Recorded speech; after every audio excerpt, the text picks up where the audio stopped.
Hey there, Red Sox Nation. Mookie Betts breaks out in a big way this week. Overall, the Sox lose some key players to injuries, and it was a tough week. We'll give you all the details in this week's edition of Red Sox Wrap 360. You're tuning into the destination for TV superfan discussion, AfterBuzz TV. And now, let the buzz begin. I got that sunshine in my pocket, got that good soul in my feet. I feel that hot blood in my body when it drops. Ooh, I can't take my eyes off. Leading in with some JT. Gotta like it. Makes me feel good. Although this week didn't make me feel so good, especially with the Red Sox dropping 4 out of 7 there. Tough week for the Red Sox. Had a couple losses. I'm Ben Fay, in case you guys didn't know. We have Mike Conley, who's eventually going to join us via Skype. But until then, we're just going to hang out.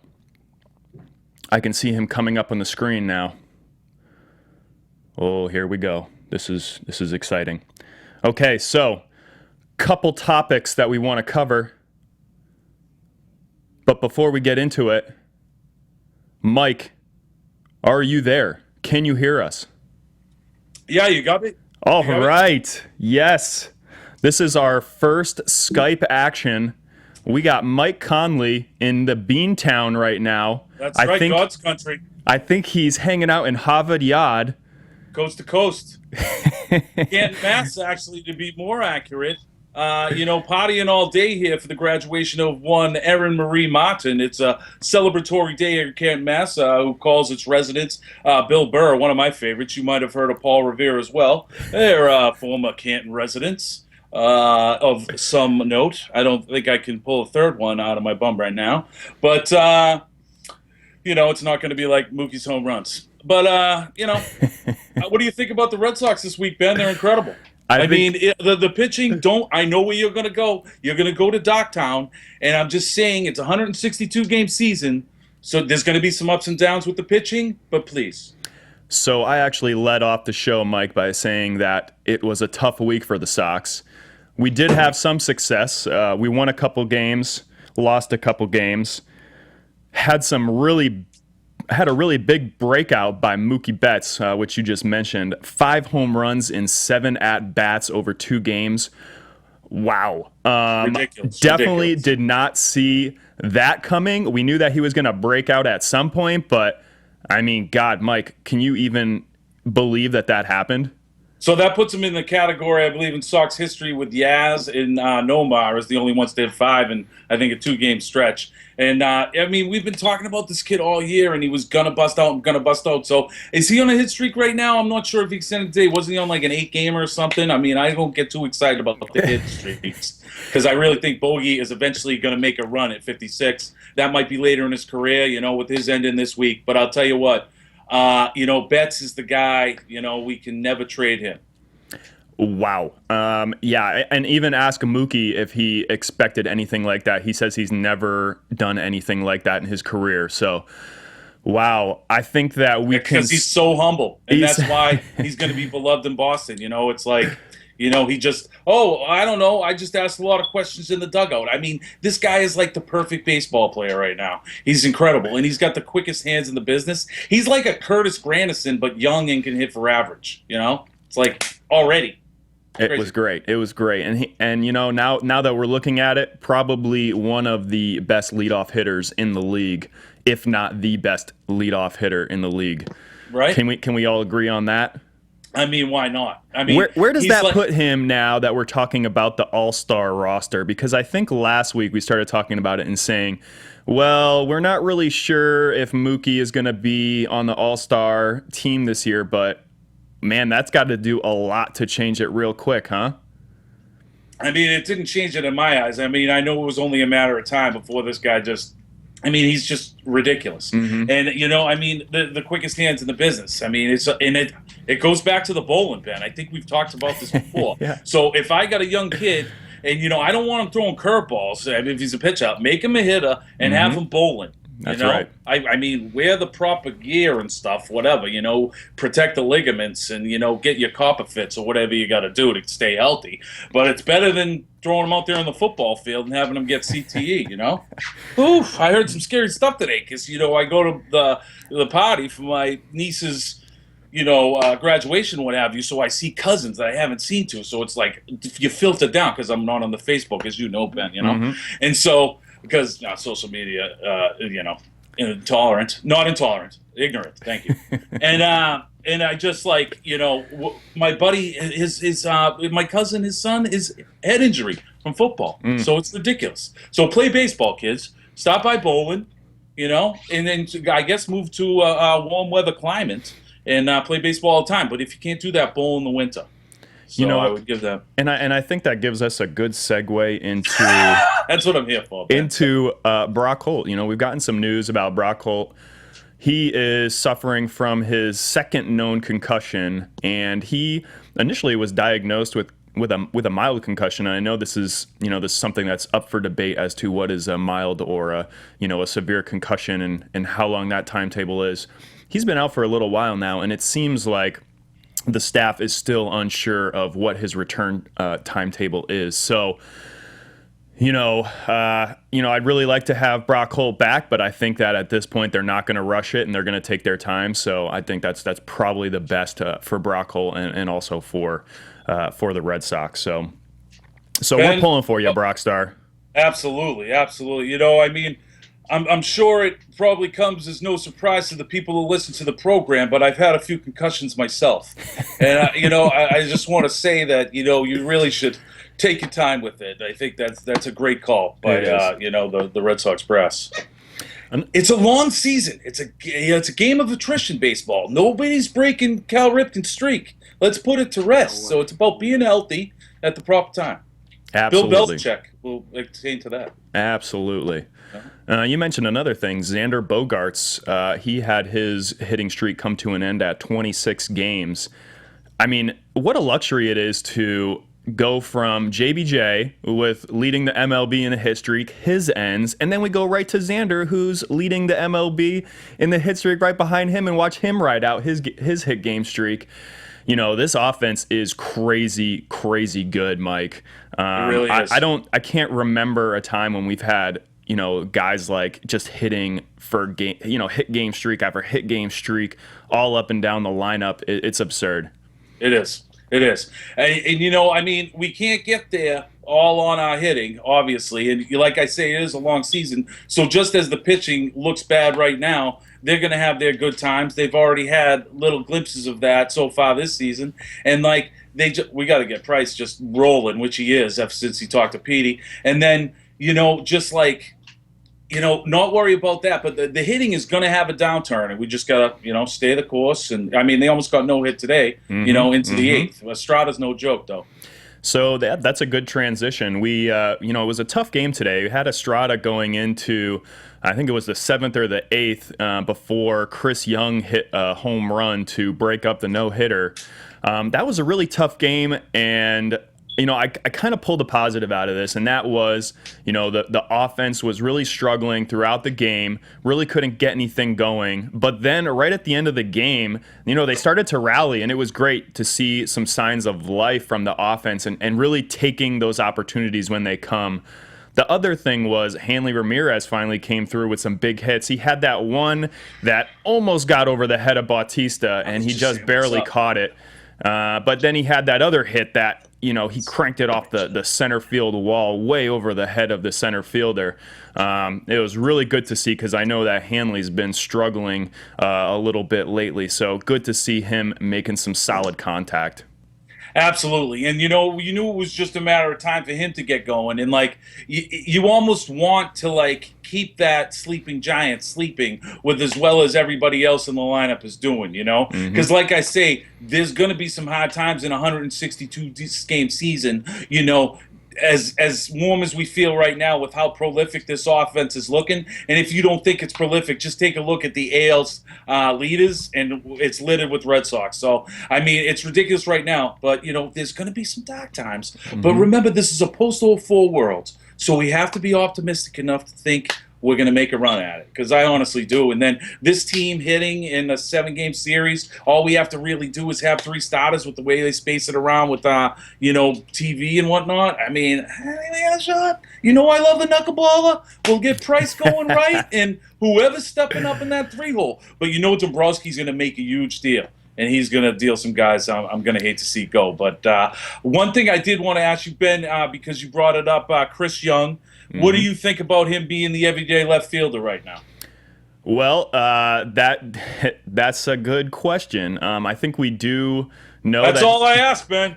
That's all I ask. He can hit the right-handers. We've seen that. He's getting hot at the right time, especially when we need him. Let's talk about why Chris Young was in the lineup today. We had a couple injuries yesterday in the win against Toronto. Steve Wright looked great. I don't know if he has a nickname yet, but maybe we can give him a new nickname. Cy Wright? Cy Wright? Wow. That's a little bit of like a gauntlet thrown down. Okay, well, is that a prediction? You predicted him with the Cy? I love it. I'm just joking. But seriously, I mean, this guy has been just amazing for us this year. He's 6-4 with a 2.29 ERA. I don't think any of us saw this coming into this season. He has been really, really good for us. The bad part about that game was that we had 2 of our key players go out to injury. We had Ryan Hannigan go out with a neck injury, I believe, some neck tightness. We also had a more severe injury in Blake Swihart as he was going for a fly ball in left field. Off the wall, he really just a very awkward step into the wall, and his foot kind of bent up into his shin. It looked really bad if you looked at the replay. We got news today that it was a severe ankle sprain. He's going to have that ankle mobilized. I guess the good news coming out of this is that it wasn't broken and that it was just a sprain, but this sounds really bad. This could be multiple weeks going into months on the DL. So, is that the latest? What's the latest speculation on him, Ben? That's the latest. We got 2. He went on I think it was the 15-day DL, but I mean, at those severe ankle sprains, and if you're talking about mobilizing it right away, you're going to be looking at a couple weeks on the DL at least. That's rough. So be safe with them. That was kind of a double-edged sword for us, because now we had Swihart playing in left field. However, he was also kind of our third catcher when we needed him. And Ryan Hannigan go out. Now we only have one catcher in Vasquez. That leads to a lot of roster moves that we made today, including bringing up Sandy Leon, who's going to be thrown kind of into the fire here. I'm guessing giving Vasquez some days off here in the next week or two while those guys rehab, or while those guys get healthy, actually. I love Sandy Leon, man. I think we have the best catching depth in baseball. I mean, that you can go from somebody like Vasquez, who is Yachty Jr., his teammates call him that, and then you can go down to somebody that can handle the bat, has shown that on the major league level in Swihart. Now he's showing some versatility. Get that kid healthy. But the thing that's Swihart is a chip. And, Dombrowski bringing him up to play left field is so he can show how he can hit major league hitting, because they're going to deal him, unfortunately. But if we lose him, and not like Devers and Espinoza, I'll be kind of happy if we can add somebody maybe. But I don't know who that's going to be.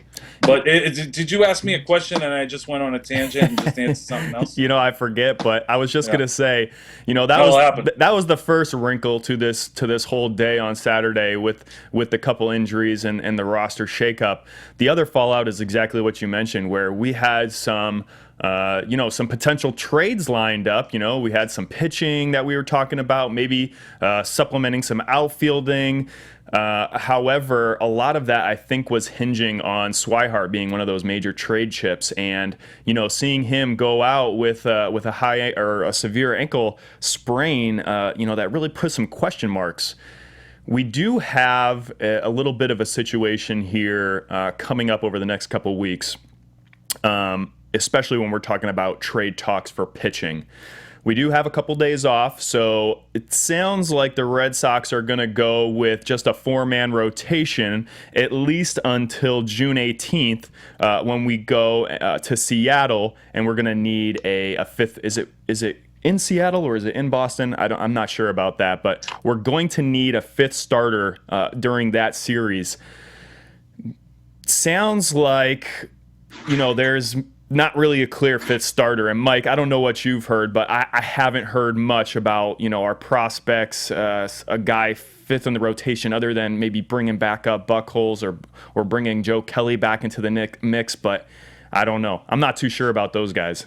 Yeah, we're not too sure of them either, because they haven't really shown us anything you should be too sure about. I mean, Kelly, he wets your whistle. I mean, on his rehab start, in his rehab starts, he was excellent. In his first start back at the Bigs, he was excellent. And then the 2 starts since, the opposite end of the spectrum. So, and I mean, they sent a clear message to the guy. I mean, they didn't even let him sleep it off. They were like, hey, hit to Pawtucket, get on the Kevin Youkilis Expressway and you head down there tonight, I didn't want to put the words into your mouth, but that's exactly what I was thinking.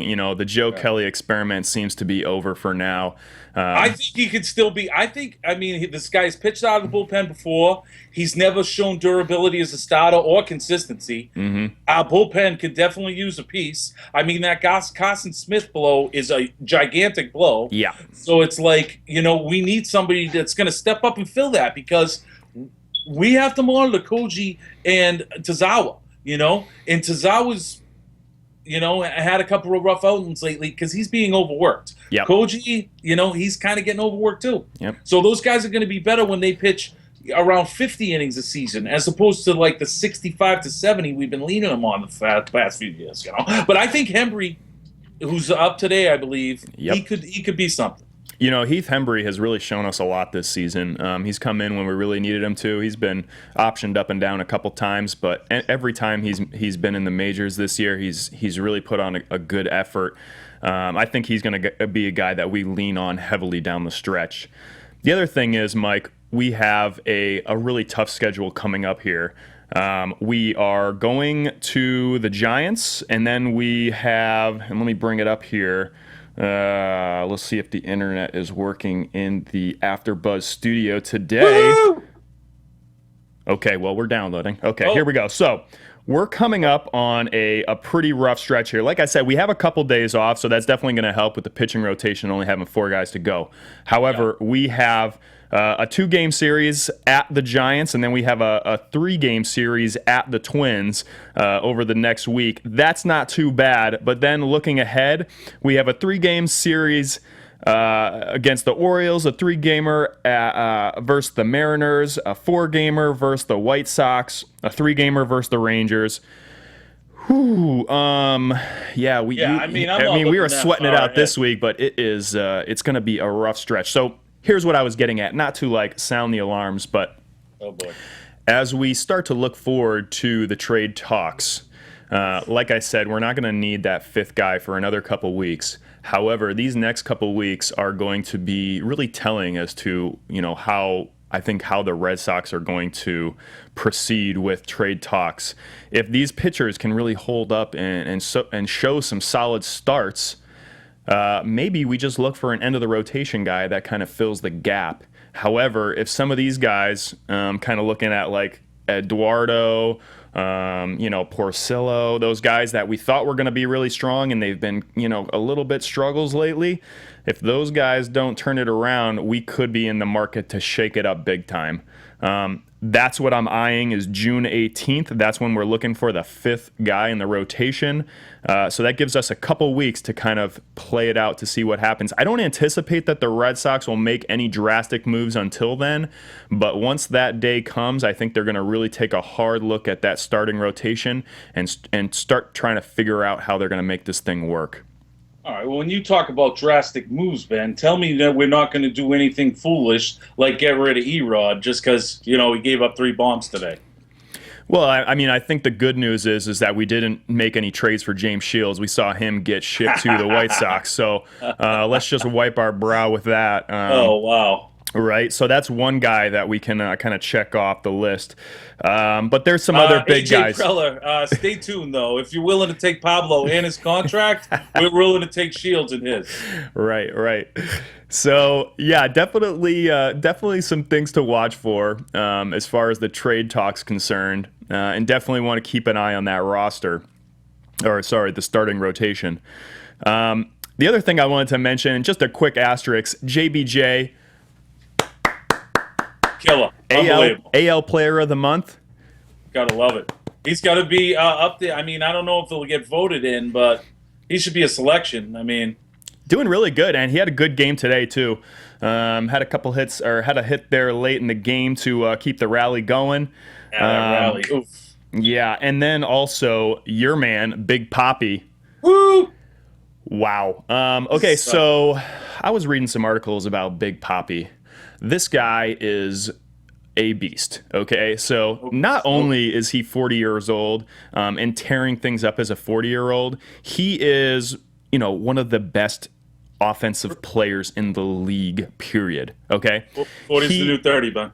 He is in a legit race for the Triple Crown this year. He is right now third in batting average, and this is last I checked. This could be a couple days old. Third in batting average, third in home runs, and he is not far off the leader in either of those, and he is in a prime position in that Red Sox lineup to rack up those RBIs.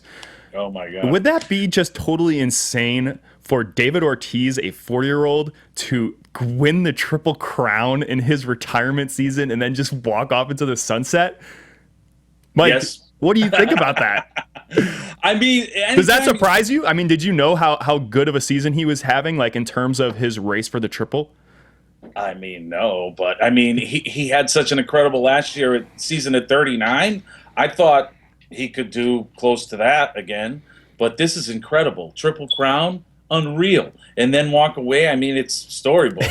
It's crazy. I mean, as a Red Sox fan, I'm like, I want to kind of chain him to his locker to the winner, but I mean, it's like, the guy's got to go out on his terms. That you got to tip your cap to him, and it's like we get a monster season, and hopefully he gets a nice cherry on top, because we're gonna go for it. Dombrowski, he can't hold on to youngsters. He's gonna deal. Yeah, absolutely.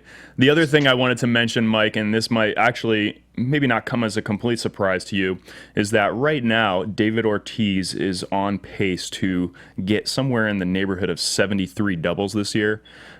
There has been no player in history, I believe, that's gotten 70 doubles in a season. Right, yeah, I was going to say. And not to mention, I think the last person that's gotten 60 doubles in a season was like 80 years ago. I mean, that's crazy. That's like historic pace for doubles.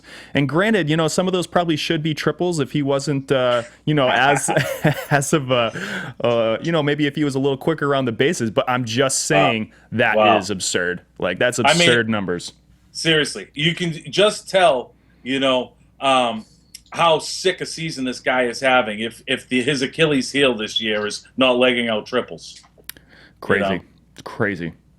Okay, so I was actually looking up something else, and I'm going to see if I can bring it up here. The team total stats. Oh, my God. Okay, so I'm going to do a short plug for the MLB.com app, I think is what it is.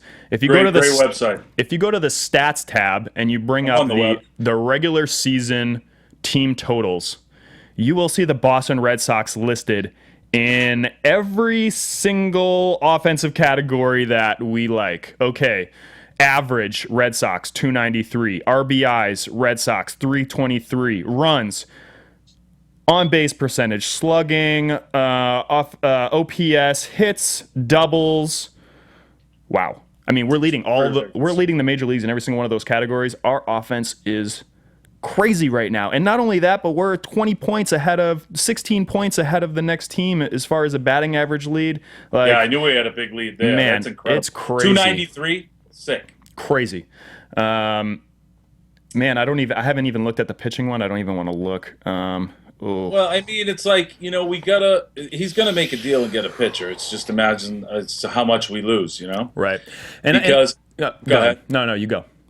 I mean, I know Devers isn't looking good this year in in the minors. I think is he at single A still? I think high A, but well, maybe the double A, high A, I think. But he's still young enough, and he plays third, and his power potential is very nice. And it would be nice to have that homegrown infield. I believe I've talked to you about this before, but I mean, Trader Dave, especially where these are guys that he didn't bring in.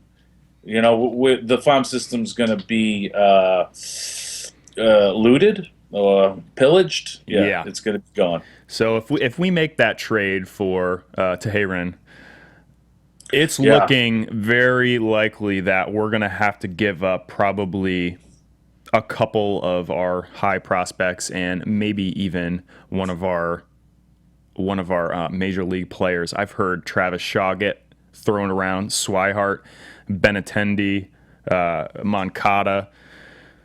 Ooh, I mean, those are some big names. Moncada's not going anywhere, I don't think. Yeah, I mean, so here's the thing, right? I think that when you talk about I'm going to bring up the trade talk because I love talking trade talk.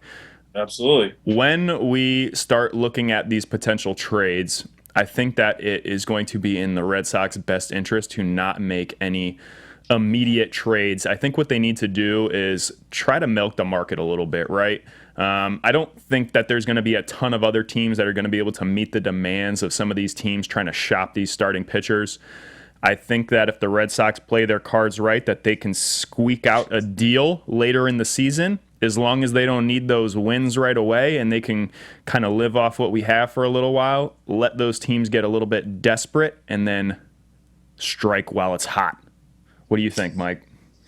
You know, normally I think that's kind of a good run, a good strategy, Ben, going forward. But like ever since they added the second wild card, like a few years ago, it's like nobody's out of it ever. So it's like it's supply and demand, you know. So it's kind of like the sellers a few. So they kind of have the buyers over the barrel a little bit. And, you know, hey, if we're the Red Sox and we're looking for starting pitching and we're, you know, going pretty good with that. I mean, how many other teams are going to be looking for starting pitching? You know, yeah, so absolutely. It's going to be a seller's market. I mean, I think we're going to probably get raked over the coals. Even in the offseason, I thought we kind of got raked over the coals for Kimbrel, but we kind of had to do it. We kind of had to go that closer route because we had so many question marks in the starting rotation. You had to go the Kansas City Royals route and shorten the game as best you can. You know.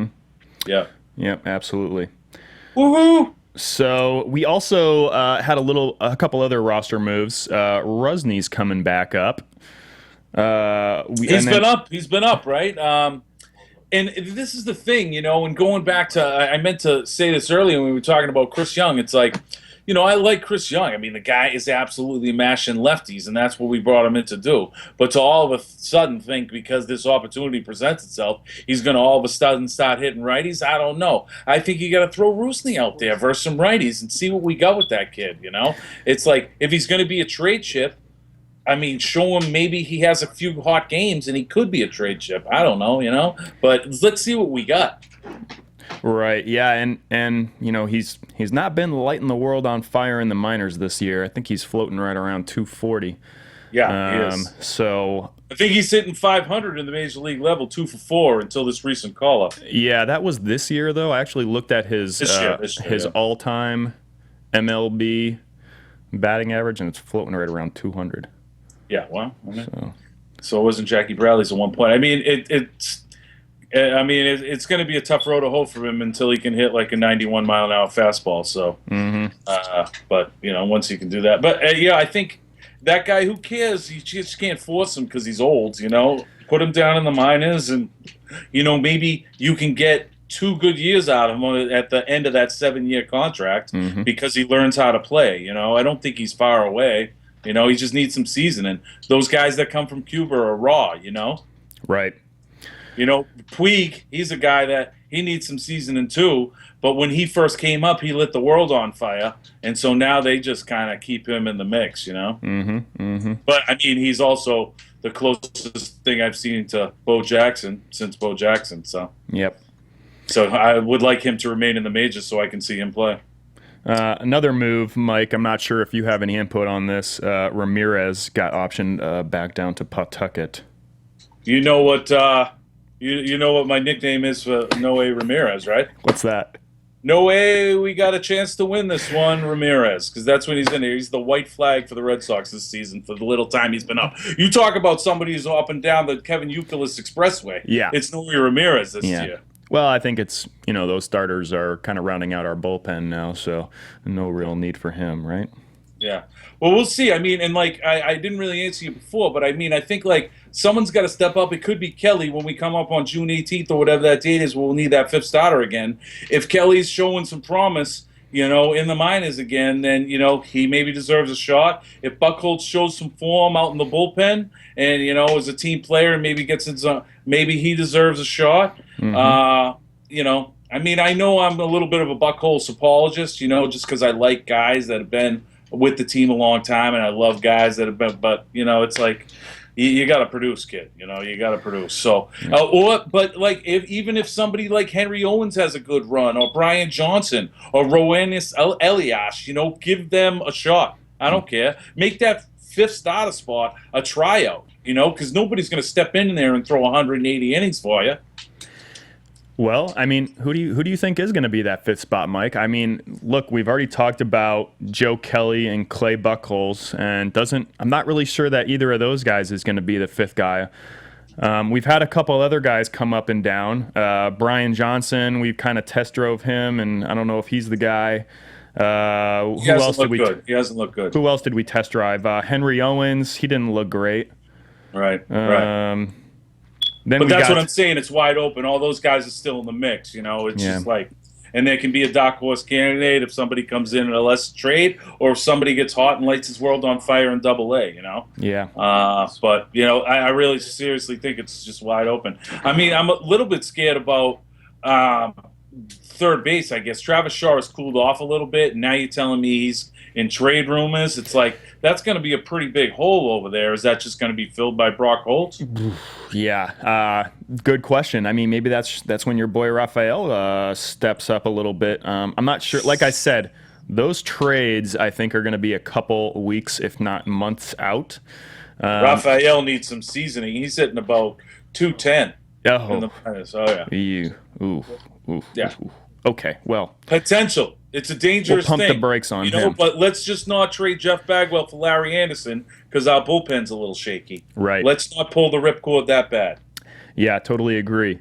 But yeah, I mean, this week has definitely exposed the pitching. That is for sure. They've been giving up a ton of home runs too. Like, oh my God, it's not just like rallies. They're just throwing juicy balls right down the middle and. Well, they're getting behind in hitters. I mean, Erod did that today. He's getting behind on guys. He's going 2-0. You're not throwing strike one. 0-1 is so much better than 1-0, Mm-hmm. And these are major league hitters. So if you have to come to the plate and they know it, you're going to get hurt. That's true. Yeah. Well, Mike, what else do we have to talk about in this wonderful week of Red Sox?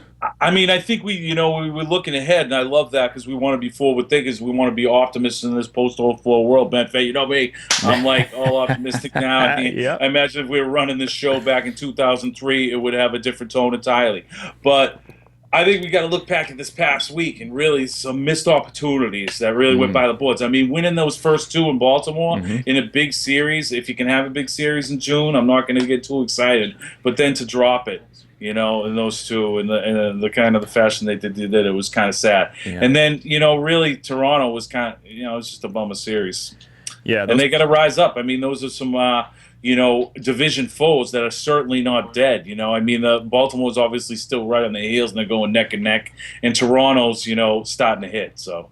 Yeah, and last week we were talking with Bobby about this, and I'm a little bit quick to react sometimes, and I thought, man, we just had a great week, and I think we're going to take this AL East, and wow, what a difference a week makes, right? Like the AL East is for sure up for grabs this year, and I don't know if the Blue Jays and the Orioles, are as good as the way that they play us, but they just seem to have all of our pitchers' numbers.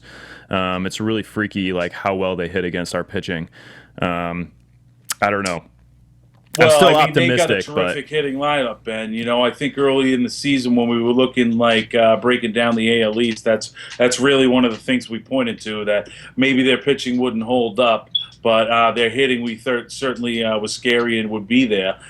They've gotten terrific pitching performances, you know, from up and down that staff. And, you know, I think a guy that's pitching great for them is Kevin Gossman. I love his arm. I love his stuff. You know, he hasn't really, you know, got a good win-loss column because they really haven't been scoring runs in his starts for some reason. But he's a guy to keep an eye on. He's going to be definitely in their 3-man or 4-man rotation if we see them in a postseason series. But their hitting is just up and down and stacked. And Trumbo was a great pickup for them. His you know, his swing is kind of tailor-made for that ballpark. And, you know, everybody's thinking maybe he's you know, gonna like cool down in the second half. I just don't see it. I just think, like, I've always liked that guy at the hitter. If he has his health, he's in a ballpark when he can really do some damage, and he's doing it to this point. He should definitely get an all-star nod. Mm-hmm, absolutely. And even guys like Bautista making big defensive plays against us too in the field. Yeah, it's deflating. You mean Bautista, that leadoff hitter? Yeah, exactly. I heard them talking. I think I forget who was talking about it, but somebody on the telecast was talking about, maybe it was Dave O'Brien or oh man, maybe it was just on the radio. But they were saying that Jose Bautista, a potential trade rumor to Boston. Yeah, I had actually read that a couple weeks ago. I don't know what. Initially, I wasn't really on fire with that. I don't just from a, you know, an attitudes and kind of play perspective. I don't know how well he would mesh, but right. I don't know. What do you think? I think the thing that makes me most attractive to him is that he's a rent-a player. Yeah. And, you know, it's like if there is a hole in left field, as it appears perhaps there could be, not to mention he's played some third base in his day. Not that he's going to do that. Oh, wow. But, you know, you could put Brock there. And then, but this talk about a guy having a tailor-made swing for a park. You know, and he went deep again today. He's got, I don't know how many visitors have more home runs at Fenway than Jose Bautista. That'd be interesting to look up. But he's got quite a few. He's in the 30s, I believe. And so you look at it like that, and you're not committed to the guy long term. He's a guy that could help you in this year. And if we're a team that's really going for it this year, it should maybe be something we look at. And, you know, he's also hopefully would come a little cheaper where he is just, you know, that little bit. You know, and who knows if he has a great experience and, you know, he's out there looking for astronomical numbers for Toronto because, you know, he's been underpaid to this point in his career. I heard the numbers he's looking for is like 5 at 150. I'm like, you know, I'm going to start getting loose if you get that, buddy, because there is no shot. But if the Red Sox show him to a good time and they have some success and they want to throw a 2-year, you know, 45, 50 million one out there, if the guy fits, boom, because then you have time to keep your Moncada in the minors, maybe not rush him into playing outfield all of a sudden, you know, but he's going to come to the big leagues before Dustin Pedroia is through producing in this league. So he's going to have to play something else other than second base. And I would hate to trade him. He seems like a transcendent talent. Yeah, absolutely. Yeah, I mean, I think there's definitely a couple options, not just Jose, but there are some other outfield options, whether it be rent-a-players or long-term guys on deals. But ooh, talk to me. I love the trade talk too, Ben. Scratch me where I itch, man. Tell me who else is out there. No, I read the article a couple weeks back. I don't remember any of the specific names. One guy that was thrown out there was Puig. You know, I know that you know a little bit about the Dodgers. What have you heard from the Dodgers camp on possibly moving him? Wow. I mean, he seems a little bit like he needs some seasoning, like I said, but, I mean, he's an incredible talent. I think, you know, I'm a big believer in chemistry in a ball club, and he's just far too much of a risk to disturb chemistry that I would really take with this team. But, you know, I mean, I'd probably visit some stuff during the offseason if they were done with them and wanted to unload them for, you know, 50 cents on the dollar. Yeah. Definitely. I mean, I said, I mean, if you saw Bo Jackson played, I mean, the guy walked on walls. Yeah. And it was just incredible. I mean, breaking bats on his head, he's just incredible. Like the best athlete really I've ever seen, and just like ridiculous on the football field. And unfortunately, we lost him too soon professionally, Yeah. Terrific commercial actor. One of the Yes, best. absolutely. Bo knows. Yes. So, yeah, I mean, that's kind of what I've heard. I've heard, possibility that the Dodgers are kind of over him, and maybe it's best that he gets a fresh start. But Mike's saying probably not for the Red Sox.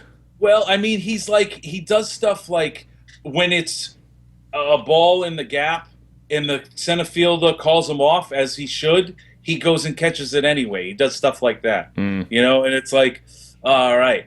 But he also throws a seed to third base and nails a guy he shouldn't humanly possible be able to throw out, So you really have to have a little extra patience with guys like that. When he was first coming up and having that success with the Dodgers, you had a guy like Juan Uribe on that team who kind of took him under his wing. And, I don't know if the Dodgers have that quite yet on their team, but I'll tell you what, perhaps if somebody wants to stay one more year, that tutor could be in Boston. Okay. Well, Mike, we only have a couple minutes left. Just looking. No, it's okay. I'm doing the Dodgers show too, probably in this studio, so we can go over then. If you, we can go to like 9:05. Mark's okay with it. I really don't know anything about the Dodgers this week anyway, so that's going to be a tough one. Okay. Hopefully, Joshua's got a lot of stuff. Any of you people that are listening that tune in for both of these, bless you. Thank you for doing that. Please tell me you exist in the comment section on YouTube. Absolutely. We're looking for some fan feedback on our YouTube videos. By the way, we can Skype YouTube, Ben, right? We post our show on YouTube. Sorry, when I say we, I mean AfterBuzz. We post it on YouTube. We post it on iTunes. AfterBuzz! We post our shows everywhere. You have no excuse not to listen. Sure. So set that podcast on subscribe or subscribe via YouTube and make sure that you are listening to us live, or maybe if you're in Boston, it's a little bit too late for you. You'll get us on Monday morning. Mike, did you get a chance to see any Red Sox games at Friendly Fenway this week? I did not, but they were just in town for the Toronto series, and it's been a crazy one. This weekend with graduation weekend and everything. You want to say hello? Producing the from this end tonight, we have my nephew Kevin Owen Martin coming in here. What do you think about the Sox this week? In general this year. In general, I'm very, very impressed by the Red Sox hitting. Handsome kid. I read earlier there was a statistic of 10 Red Sox leading the American League in bat, or it might have been the entire major leagues in batting average. Very impressed by the hitting. Wow. It's got to be 6 or 7, though. We were talking about that earlier. This was a few weeks back, unfortunately. But their pitching is lackluster. Look in the screen. Pitching is lackluster, man. I'm very unimpressed by Buchholz. He's able to. He has the capability to throw a no-hitter, man, but he's not consistent at all. Joe Kelly, he's ready to toss down to AAA. I really think they need to trade one of some talent, try to get a really good starting pitcher, because this is the year to win. Poppy's last year, this is the year to win. No, I hear you. I mean, definitely. Thank you, Kev. You're definitely producing the show tonight, doing a bang-up job here in Canton, Mass. You're going to stay in the frame? Or stay out of the frame, half in, half out, no good. But I mean, it's a great hitting ball club. The problem is, Kev, it's like nobody wants those players. Joe Kelly or Clay Buchholz. We're gonna have to trade players we want if we're really gonna bring in some chips. Like you were talking about Julio Teheran, and chips like that. It's really gonna cost a lot. And I think our best bet with Buchholz and Kelly is gonna be trying to get them. Something out of them, I really think Kelly could be a bullpen piece, and hopefully Buchholz can make a run at that 5th starter spot with some good spots in long relief and, maybe some setup stuff, What? Tell me again who we looking at this week, Ben? So looking ahead, we have the Giants on Tuesday. We have a 2-game series with them. We have Porcello making the start on Tuesday. And then we have another day off, and we have 3 games against the Twins. So Giants have been really good this year. I think when you start talking about potential World Series teams, the Cubs, the Red Sox, and the Giants have really been the top 3. I think that's probably going to be a tough series in San Francisco. Any thoughts about how that one's going to turn out, Mike? Anything that you're looking for? In San Francisco, I mean, it'd be nice. Is the in San Francisco? Yes, in San Francisco. Okay, yeah. Then that beautiful ballpark. Yep. I say if they get a split there, that's great. I mean, San Francisco's a good team, and it's an even year. So they got that even year thing going. They won the whole thing in 10, 12, 14. So it's like they're going to do it again, Yeah, they got some really good pitching this year. So it'll be interesting to see how the Red Sox can handle that National League pitching. Then we go out. Yeah, who are we going up against? Are you looking at the pitching matchups there? Who are pitching? I didn't see who the Giants are going to throw up. Oh, it's going to be Albert Suarez. Ooh. He's 1-1 with a 3.18 ERA. He's a rookie, a 26-year-old rookie. I think that's the one we got to win, Ben. Yeah, I think that would be a huge confidence boost to take that first one in San Francisco. The other thing is we got another day off and then 3 at the Twins, who have really been struggling this year. It would be nice to mop up 3 in Minnesota and then come back home, get a day off, and get back at it. Mike, we are coming to the end of the show, so the AfterBuzz producers are telling me to wrap it up with you. Wrap it up.